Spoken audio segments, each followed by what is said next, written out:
तो हम लोग डिस्कस कर चुके थे अपने लेक्चर्स को कैसे development in telecom sector and computers and internet में कैसे बूस्ट की वजह से ग्लोबलाइजेशन को बहुत बड़ा एक प्रमोशन मिलता है, एक बहुत बड़ा सपोर्ट मिलता है।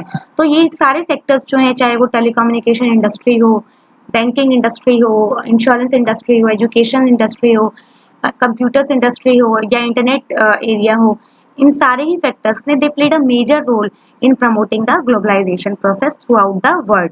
Then liberalization in foreign trade investment. तो देखिए फॉरेन ट्रेड के बारे में हम लोग डिस्कस कर चुके हैं। Foreign trade among the countries, कैसे फॉरेन ट्रेड की वजह से जो एफडीआई आई है, एफटीआई है एंड एफआईआई है, इनका इन्वेस्टमेंट बहुत हद तक इंक्रीज हो गया है। एंड जो कंट्रीज हैं they are very much dependent on the investment from the other countries. तो लिबरलाइजेशन का भी एक बहुत इंपॉर्टेंट रोल होता है। तो देखिए लिबरलाइजेशन क्या होता है, first of all we should be clear in the meaning of liberalisation.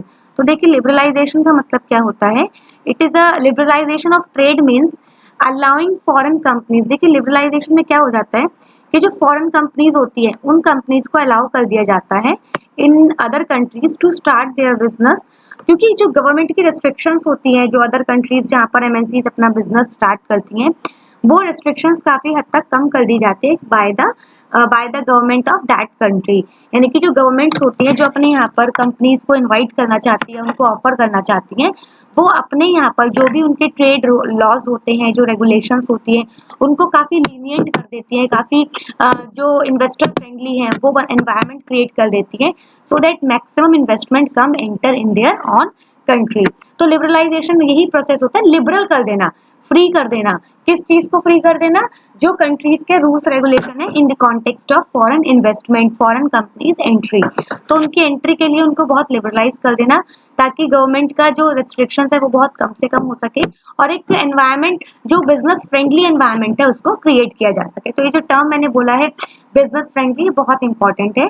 Then जो ट्रेड बैरियर्स होते हैं, ट्रेड बैरियर्स यानी कि जो रिस्ट्रिक्शंस होती हैं फॉरेन गुड्स के ऊपर, लाइक टैक्स लगा दिया आपने जो आपके कंट्री में इंपोर्ट आ रहा है, और गवर्नमेंट जो होती है इन ट्रेड बैरियर्स का यूज करती है टू इंक्रीज और डिक्रीज द फॉरेन ट्रेड। तो गवर्नमेंट ये ट्रेड बैरियर क्यों लगाती है, जो फॉरेन ट्रेड होता है फॉरेन उसको इंक्रीज या डिक्रीज करने के लिए और डिसाइड करने के लिए कि कौन से गुड्स जो हैं और कितना उनका जो क्वांटिटी है, कितनी क्वालिटी है, वो कंट्री में एंटर करेगी। तो ये सारे डिसीजंस जो होते हैं कैसे इनको इंश्योर किया जाता है, कैसे इनको रेगुलेट किया जाता है, through the introduction of the trade barriers. तो ट्रेड बैरियर्स क्या होते हैं, ट्रेड बैरियर्स का मतलब होता है ट्रेड को हैम्पर करने के लिए, ट्रेड को स्टॉप करने के लिए, ट्रेड में ब्रेक लगाने के लिए कुछ मेजर्स अडॉप्ट किए जाते हैं by the countries, like quota measures दे दिया कि इतनी क्वांटिटी से ज़्यादा हम लोग इंपोर्ट नहीं करेंगे, और जैसे टैक्स बैरियर दे दिया, टैरिफ बैरियर्स जिसको बोलते हैं, एक बहुत ह्यूज एक बहुत मतलब एक बहुत large amount of tax impose कर दिया ऑन द इम्पोर्टेड गुड्स। तो उससे क्या होगा, जो अदर कंट्रीज के गुड हैं they got expensive in the boundary of the home country, तो वो एक्सपेंसिव हो जाएंगे। अब एक्सपेंसिव हो जाएंगे तो जो कस्टमर्स है obviously they will prefer the domestic goods, क्योंकि इम्पोर्टेड गुड्स तो एक्सपेंसिव है। तो ट्रेड बैरियर्स क्या करते हैं, जो इम्पोर्टेड गुड्स होते हैं उनको बहुत ज़्यादा एक्सपेंसिव करते हैं। जैसे मैं आपको एक एग्जांपल बताती हूँ, देखिए हमारे इंडिया में एक बाइक बनती है रॉयल एनफील्ड बाइक, वो इंडिया का ब्रांड है। एक बाइक आपकी वैसे ही जो है वो ब्रिटेन से आती है, यूएसए से आती है। तो जो यूएसए की बाइक है, यूएसए की बाइक पर गवर्नमेंट क्या करती है, करीब 120% जो होती है उस पर ड्यूटी लगा देती है, ताकि वो बाइक जो है वो इंडिया में महंगी हो जाए और लोग यूएसए ब्रांड को प्रेफर ना करके जो इंडिया का रॉयल एनफील्ड है उसको प्रेफर करके उसको परचेज कर सके। तो ये ट्रेड बैरियर्स होते हैं जो अपने गुड्स के, यानी जो डोमेस्टिक मार्केट है, डोमेस्टिक प्रोड्यूसर्स हैं, मैन्युफैक्चरर्स हैं, उनको प्रमोट किया जाता है। देन नेक्स्ट आता है इसमें कि जो इंडियन गवर्नमेंट है इंडिपेंडेंस के बाद, देखो इंडिपेंडेंस के बाद 47 के बाद गवर्नमेंट ने क्या किया था, जो फॉरेन इन्वेस्टमेंट थी उस पर काफी हद तक बैरियर्स इम्पोज कर दिए थे, क्योंकि देखिए हम उस टाइम रिलीज हुए थे, इंडिपेंडेंट हुए थे, तो दिमाग में कहीं ना कहीं वो टेरर था कि कहीं फिर से जो फॉरेन कंपनीज हैं वो एक लार्ज शेयर होल्ड ना कर लें, मतलब फिर से हम लोगों को कॉलोनाइज ना कर ले, या इस तरीके का कोई भी मतलब प्रोसेस या एक्टिविटी ना हो जिससे फिर से हमारे कंट्री इंडिया को कॉलोनाइज किया जा सके। तो काफी बैरियर्स जो थे, रेस्ट्रिक्शंस जो थी वो पुट कर दी गई ऑन फॉरेन इन्वेस्टमेंट। और ये बहुत ज़रूरी भी थी ताकि हम जो प्रोड्यूसर्स हैं हमारे कंट्री के उनको प्रोटेक्ट कर सके फ्रॉम द फॉरेन कंपटीशन। क्योंकि देखिए हमारे कंट्री की जो हमारी जो कंट्री है काफ़ी हद तक एक मिडिल लेवल इनकम कंट्री है, और जो फॉरेन कंपनीज हैं फॉरेन कंट्रीज हैं वो अपने प्रोड्यूसर्स को काफ़ी हद तक रिलैक्सेशंस देते हैं, काफ़ी टैक्स एग्जम्पशंस देते हैं, तो उनका जो गुड्स होता है उसकी जो कॉस्ट होती है मैन्युफैक्चरिंग की काफ़ी चीप हो जाती है, काफ़ी कम एक्सपेंसिव होती है। अब जब उनका कॉस्ट ही एक्सपेंसिव नहीं होगा तो ऑब्वियसली उनका जो फाइनल प्राइस है वो भी काफ़ी रीजनेबल प्राइस होगा। लेकिन ऑन दी अदर हैंड हमारे जो इंडियन गुड्स होते हैं उनका कॉस्ट भी हाई होता है, क्योंकि गवर्नमेंट से उतना सपोर्ट, उतने बेनिफिट्स एग्जम्पशंस नहीं मिल पाते, तो उनका जो फाइनल प्राइस होता है वो एक्सपेंसिव होता है। तो ऑब्वियसली कस्टमर कौन सा प्रेफर करेगा, जहाँ पर उसको कम पैसा देना पड़ रहा है।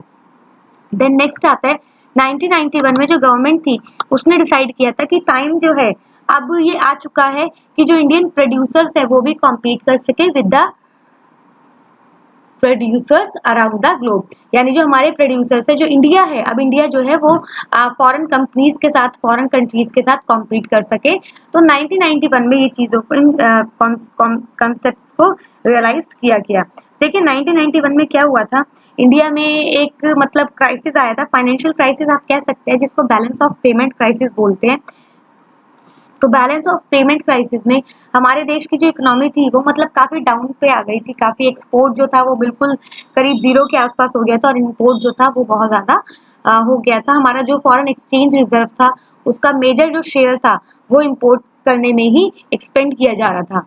फिर जो कंपटीशन था इसने इम्प्रूव किया performance of producers with in the country, क्योंकि अब उनको क्वालिटी पे इम्प्रूव करना था। देखिए जब हम लोगों का कंपटीशन लोकल लेवल पे ही होगा, मतलब हमको कोई बहुत एक बड़े लेवल पे कोई टक्कर देने नहीं आ रहा है, कोई बहुत मतलब मेजर रैपिड इम्प्रूवमेंट नहीं आ रहा है, तो उस कंडीशन में क्या होता है कि हम लोग जैसा भी कोई भी गुड, कोई भी सर्विस मैन्युफैक्चर करेंगे, कस्टमर उसी को प्रेफर करेगा। लेकिन जब हमारे पास साथ बहुत सारा कंपटीशन हो जाएगा, बाहर की जो फॉरेन कंपनीज हैं वो हमारे साथ कॉम्पीट करेंगी, तो ऑब्वियसली हमको उनकी क्वांटिटी को, जो उनकी क्वालिटीज हैं उनको काफ़ी हद तक हमको चेस करना पड़ेगा। और इस लेवल पे क्या होगा, हमारा जो कंपटीशन होगा वो बहुत हाई लेवल हो जाएगा, क्योंकि कस्टमर क्या करेगा, जहाँ पर उसको अच्छी क्वालिटी कम प्राइस के साथ मिल रही है, ऑब्वियसली वो उसी चीज़ को ज़्यादा प्रेफरेंस देगा। देन बैरियर्स जो थे फॉरेन ट्रेड के, फॉरेन इन्वेस्टमेंट के, इनको काफ़ी हद तक रिमूव करा गया। यानी कि जो भी रेस्ट्रिक्शंस थी, ट्रेड बैरियर्स हो, नॉन टैरिफ बैरियर्स हो, या कोई भी फॉरेन इन्वेस्टमेंट पे लिमिटेशंस हो, उनको काफ़ी हद तक रिमूव कर दिया गया। और जो रिमूव था इन रेस्ट्रिक्शंस पे, बैरियर्स पे, इसी को गवर्नमेंट ने क्या नाम दिया था, लिबरलाइजेशन। तो लिबरलाइजेशन का मतलब क्या होता है, लिबरल हो जाना ट्रेड के कॉन्टेक्स्ट में। और कैसे हम लोग लिबरल होंगे, जब हम लोग जो भी ट्रेड रेस्ट्रिक्शंस हैं, बैरियर्स हैं, उनको रिमूव कर देंगे।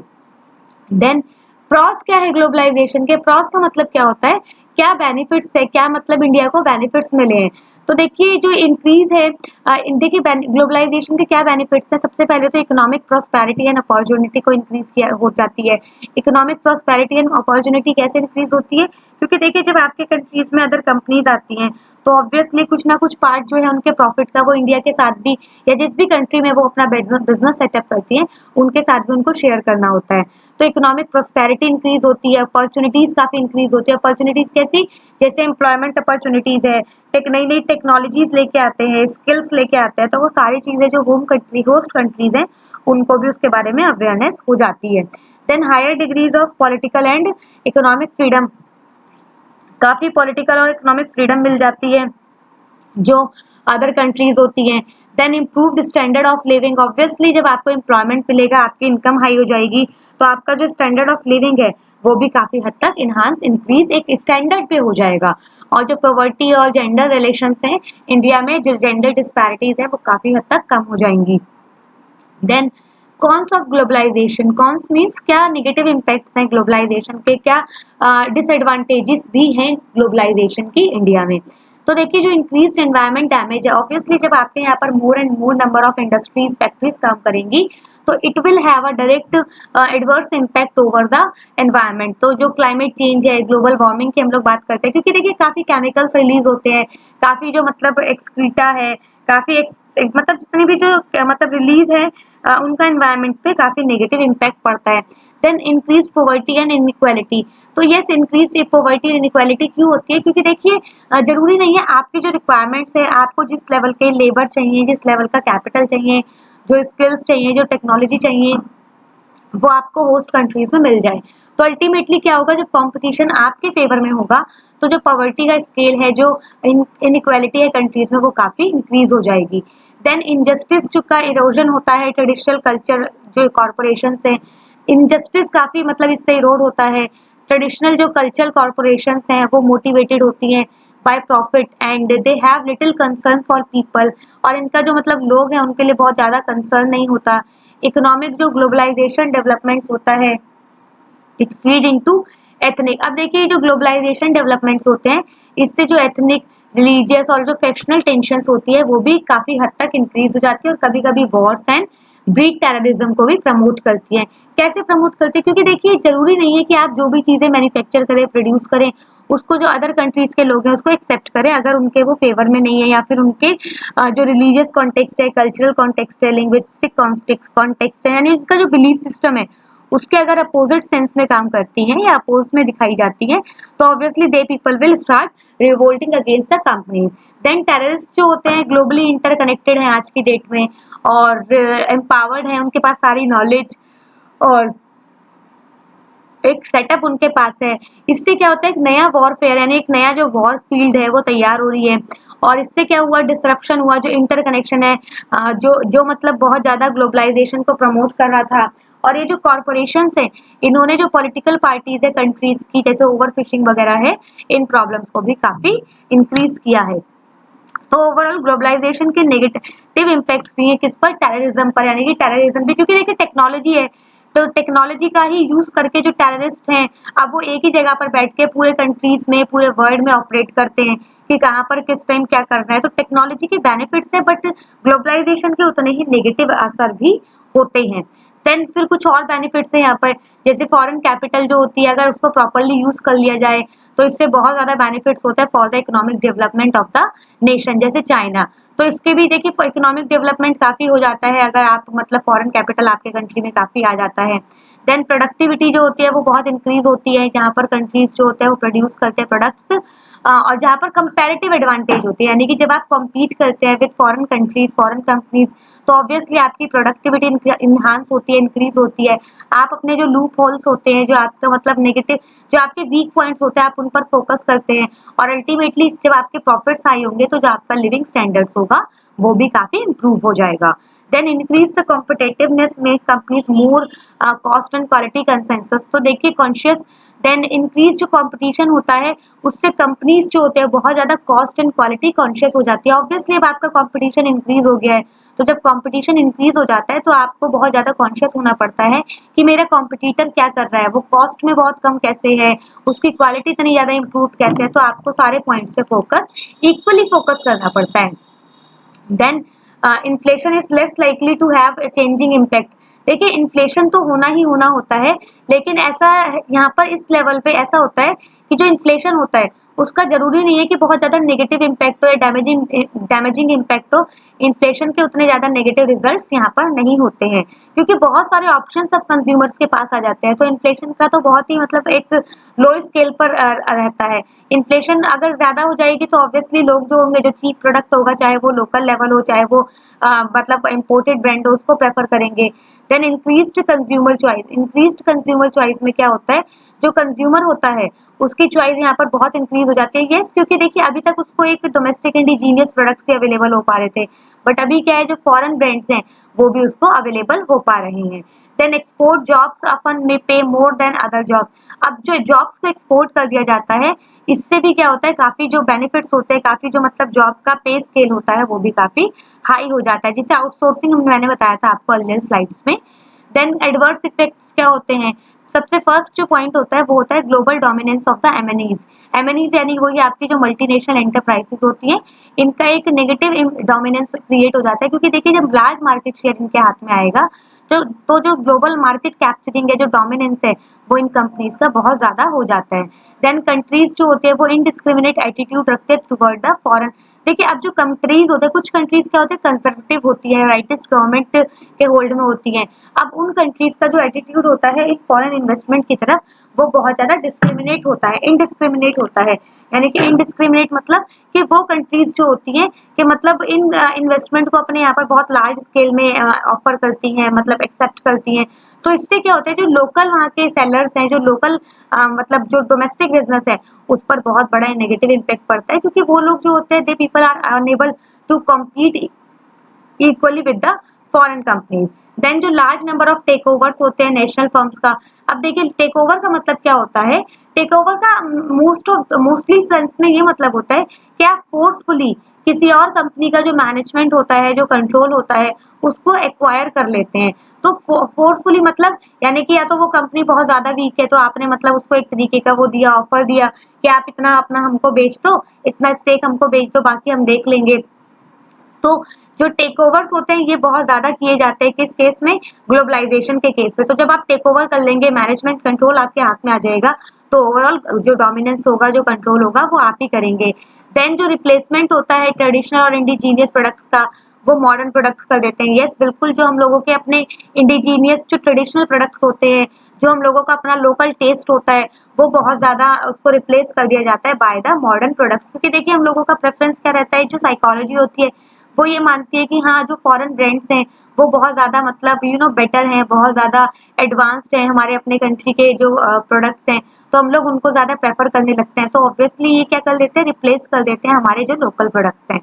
देन कुछ समटाइम्स क्या होता है, लिबरलाइजेशन जो होता है, it is adopted to serve the best interest of a section. यानी कि कभी कभी जो लिबरलाइजेशन का प्रोसेस होता है, ये कुछ ही जो मतलब सोसाइटी के कुछ ही जो लोग होते हैं, और मेनली कौन लोग होते हैं, जो हाई क्लास पीपल होते हैं, उन्हीं को प्रेफर करता है। यानी कि क्योंकि देखिए लिबरलाइजेशन में उन लोगों के पास पैसा है, तो वही लोग जो इम्पोर्टेड गुड्स हैं उनको प्रेफर कर पाएंगे, जो फॉरेन कंपनीज हैं उनके साथ डील अधिकतर वही लोग कर पाएंगे। जो मासेज है, जो कॉमन पीपल है, वो लोग बहुत ज्यादा अनअवेयर यानी या फिर they people lag behind the other rest of the other part of the country. तो वो अदर लोगों से जो है काफी पीछे रह जाते हैं। देन जो डोमेस्टिक फर्म्स होती है, ये बहुत बड़ा रोल प्ले करती है विदाउट इनफ प्रोटेक्शन, क्योंकि देखिए इनको प्रोटेक्ट नहीं किया जाता, और अल्टीमेटली क्या होता है कि इनको इक्वल लेवल प्लेइंग फील्ड नहीं मिलता, जिसका इनके ऊपर बहुत नेगेटिव इम्पैक्ट पड़ता है। अब इसके साथ ही हम लोग अपने लेक्चर को यहाँ पर ओवर कर देते हैं। फर्दर जो स्लाइड्स होंगे that will be compiled in 1 or 2 lectures में।